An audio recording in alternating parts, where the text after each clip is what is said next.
और देखिए अब हम आपको डिफेंस एक्सपो की कुछ बेहद अहम तस्वीरें दिखाने जा रहे हैं क्योंकि प्रधानमंत्री नरेंद्र मोदी उद्घाटन के लिए पहुंच गए, उनका संबोधन शुरू हो गया। अन्य मंत्रिपरिषद के सारे वरिष्ठ सदस्य, CDS general Ali Chauhan ji, chief of air staff air chief marshal BR Chaudhary, chief of naval staff admiral R Hari Kumar, chief of army staff general Manoj Pande, अन्य सभी महानुभाव, विदेशों से आए हुए सभी गणमान्य महानुभाव, देवी और सज्जनों, गुजरात की धरती पर सशक्त, समर्थ, ये सिर्फ 10 जर्सी गायों के साथ हर साल 18 लाख कमा रहे हैं। आपको भी ये सीखना है तो फ्रीडम ऐप को अभी डाउनलोड कीजिए। और आत्मनिर्भर भारत के इस महोत्सव में आप सभी का हार्दिक स्वागत है।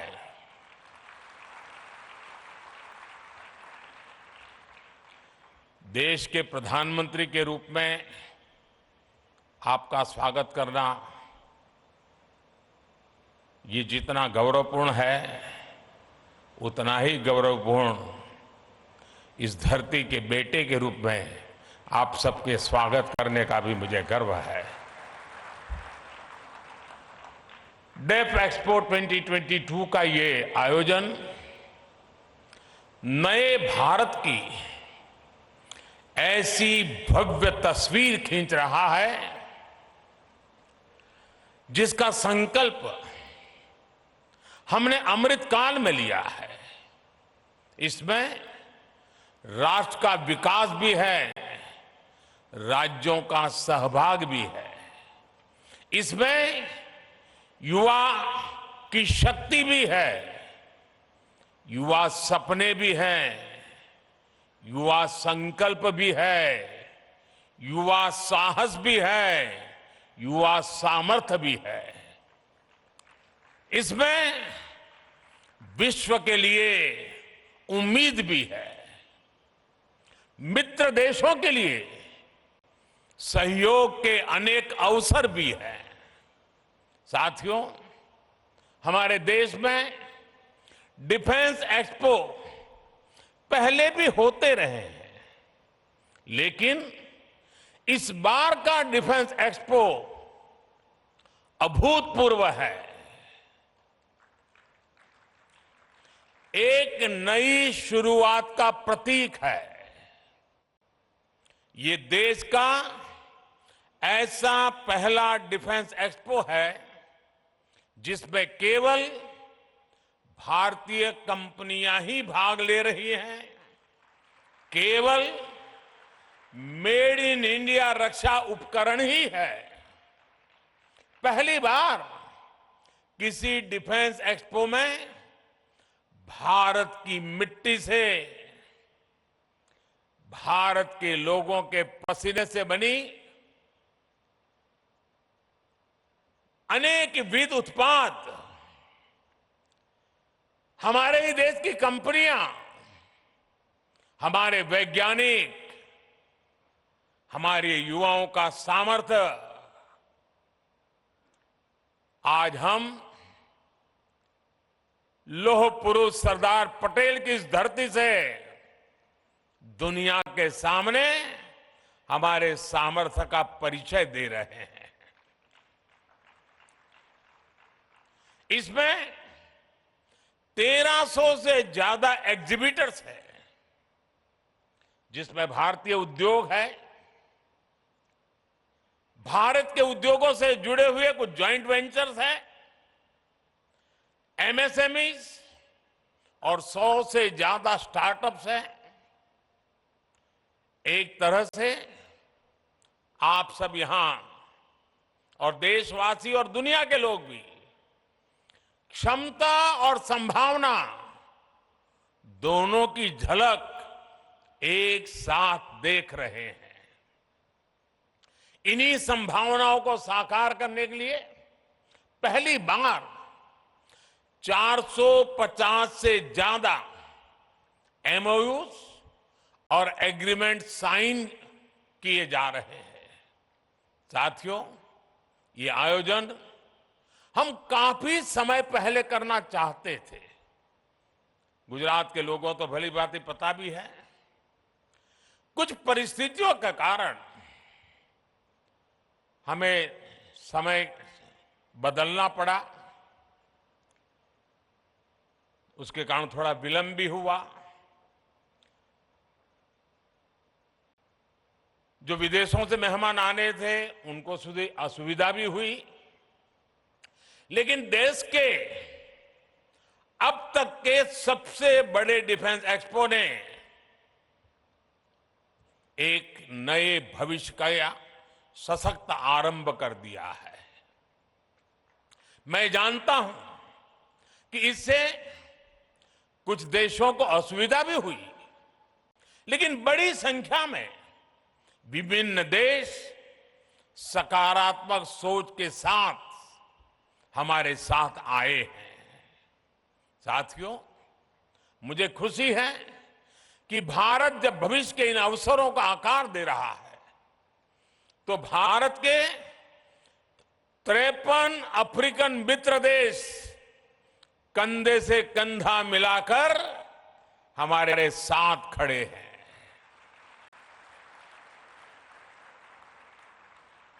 इस अवसर पर दूसरा इंडिया अफ्रीका डिफेंस डायलॉग भी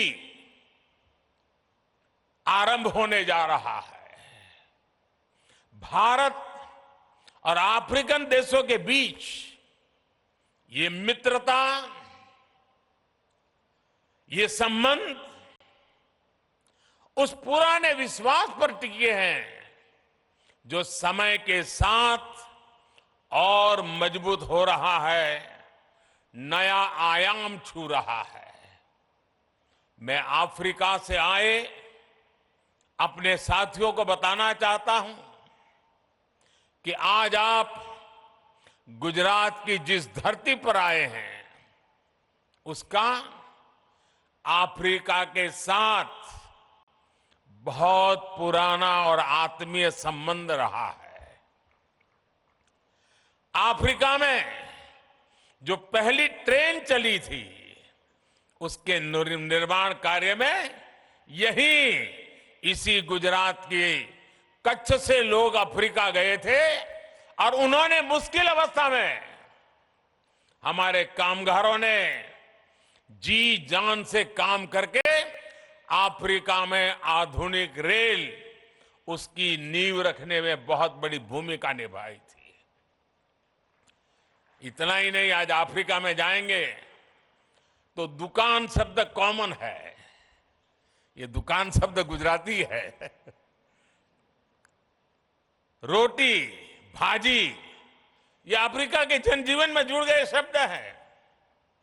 महात्मा गांधी जैसे वैश्विक नेता के लिए भी गुजरात अगर उनकी जन्मभूमि थी, तो अफ्रीका उनकी पहली कर्मभूमि थी। अफ्रीका के प्रति आत्मीयता और ये अपनापन आज भी भारत की विदेश नीति के केंद्र में है। कोरोना काल में जब वैक्सीन को लेकर पूरी दुनिया चिंता में थी, तब भारत ने हमारे अफ्रीकन मित्र देशों को प्राथमिकता देते हुए वैक्सीन पहुंचाई। हमने हर जरूरत के समय दवाइयों से लेकर पीस मिशन तक अफ्रीका के साथ कंधे से कंधा मिलाकर चलने का प्रयास किया है। अब रक्षा क्षेत्र में हमारे बीच का सहयोग और समन्वय इन संबंधों को नई ऊंचाई देंगे। साथियों, इस आयोजन का एक महत्वपूर्ण आयाम इंडियन ओशन रीजन प्लस की डिफेंस मिनिस्टर्स कॉन्क्लेव भी है। इसमें हमारे 46 मित्र देश हिस्सा ले रहे हैं। आज अंतर्राष्ट्रीय सुरक्षा से लेकर वैश्विक व्यापार तक मैरीटाइम सिक्योरिटी एक ग्लोबल प्राथमिकता बनकर उभरा है।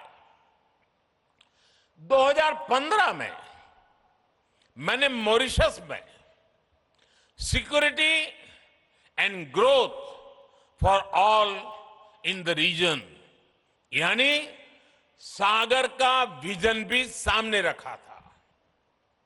जैसा कि मैंने सिंगापुर में सांग्रीला डायलॉग में कहा था, इंडो पैसिफिक रीजन में अफ्रीकी तटों से लेकर अमेरिका का तक भारत का एंगेजमेंट इंक्लूसिव है।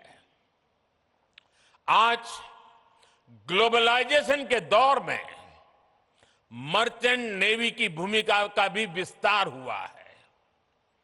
दुनिया की भारत से अपेक्षाएं बड़ी हैं और मैं विश्व को विश्वास दिलाना चाहता हूं, आपकी अपेक्षाओं को पूरा करने के लिए भारत हर कोशिश प्रयास करता रहेगा।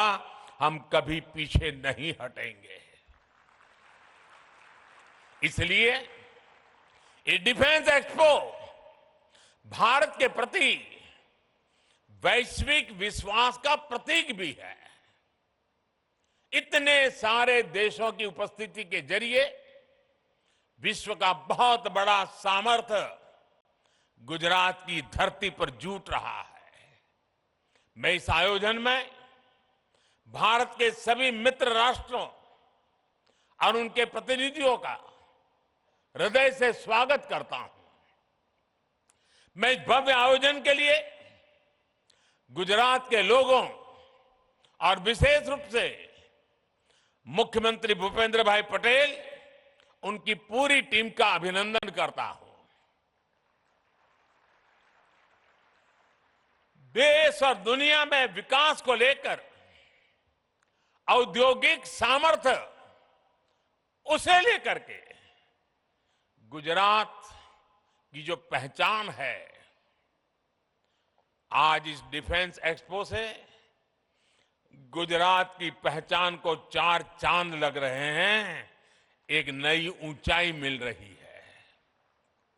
आने वाले समय में गुजरात डिफेंस इंडस्ट्री का भी एक बड़ा केंद्र बनेगा। भारत की सुरक्षा और सामरिक सामर्थ्य में गुजरात का भी बहुत बड़ा योगदान देगा, ये मुझे पूरा विश्वास है। साथियों, मैं अभी स्क्रीन पे देख रहा था, डीसा के लोग उत्साह से भरे हुए थे, उमंग और उत्साह नजर आ रहा था। डीसा एयरफील्ड का निर्माण भी देश की सुरक्षा और उस क्षेत्र के विकास के लिए एक महत्वपूर्ण उपलब्धि है। डीसा अंतर्राष्ट्रीय सीमा से केवल 130 किलोमीटर दूर है। अगर हमारे फोर्सेस, विशेषकर हमारी वायुसेना डीसा में होगी तो हम पश्चिमी सीमा पर किसी भी दुस्साहस का और बेहतर ढंग से जवाब दे पाएंगे।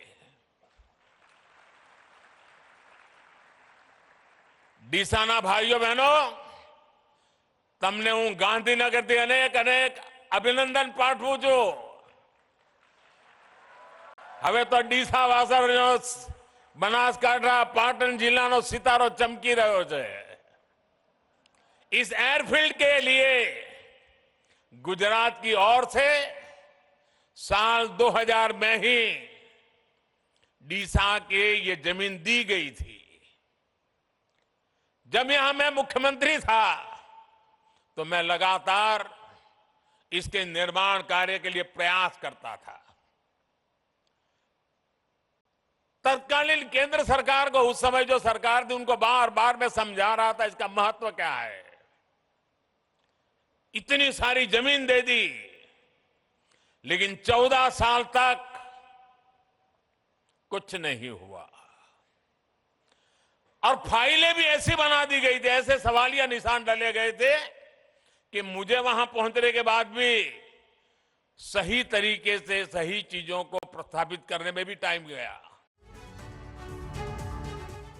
ये सिर्फ 10 जर्सी गायों के साथ हर साल 18 लाख कमा रहे हैं। आपको भी ये सीखना है तो फ्रीडम ऐप को अभी डाउनलोड कीजिए।